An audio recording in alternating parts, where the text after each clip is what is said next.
தோழர்கள் அனைவருக்கும் வணக்கம். எப்பொழுதும் நம் தலைவருக்கு நம் பேரன்பும் மரியாதை.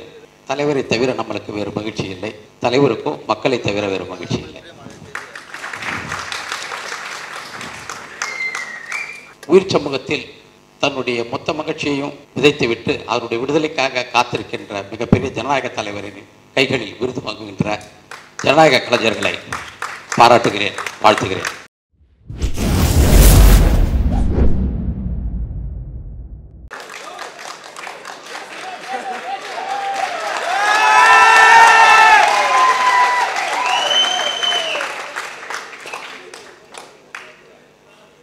கோபப்படக்கூடாதுன்னு சொல்லியாச்சு. அமைதியாகவும் இருக்க முடியாது.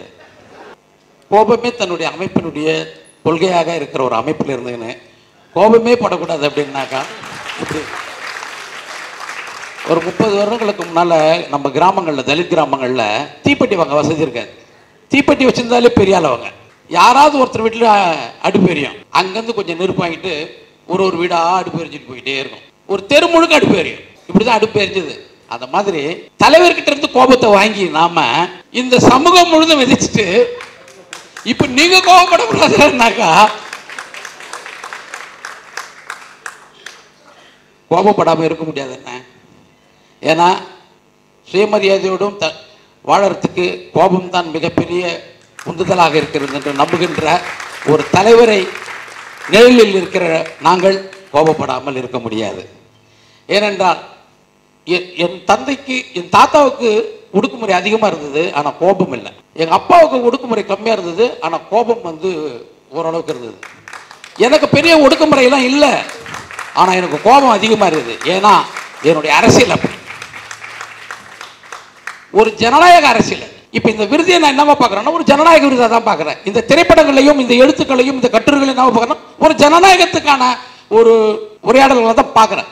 பராரி அப்படின்ற ஒரு திரைப்படம், புளுஸ்டார்ன்ற ஒரு திரைப்படம், இந்த 2 படமே நான் பார்த்தேன். ரெண்டுமே ஒரு ஜனநாயகத்துக்கான ஒரு திரைப்படம் தான். தோழர் ஒரு 4 திரைப்படங்கள் சொன்னார். தோழர் நம்ம எந்தெந்த படங்கள்லாம் விருதுகள் கொடுக்கலாம் அப்படின்னு சொல்லும்பொழுது 4 திரைப்படங்களும் முக்கியமான திரைப்படங்கள் தான், மறுக்கிறதுக்கான திரைப்படங்கள் இல்லை. ஏன்னா இந்த 4 திரைப்படங்களும் சரி, இந்த 4 திரைப்படங்களுக்கான கலைஞர்களும் தலைவரால் நேசிக்கப்பட்டவர்கள், மதிக்கப்பட்டவர்கள். ஆனால் என்னன்னா நமக்கு ஒரு சில இலக்குகள் இருக்குது, காரணங்கள் இருக்குது.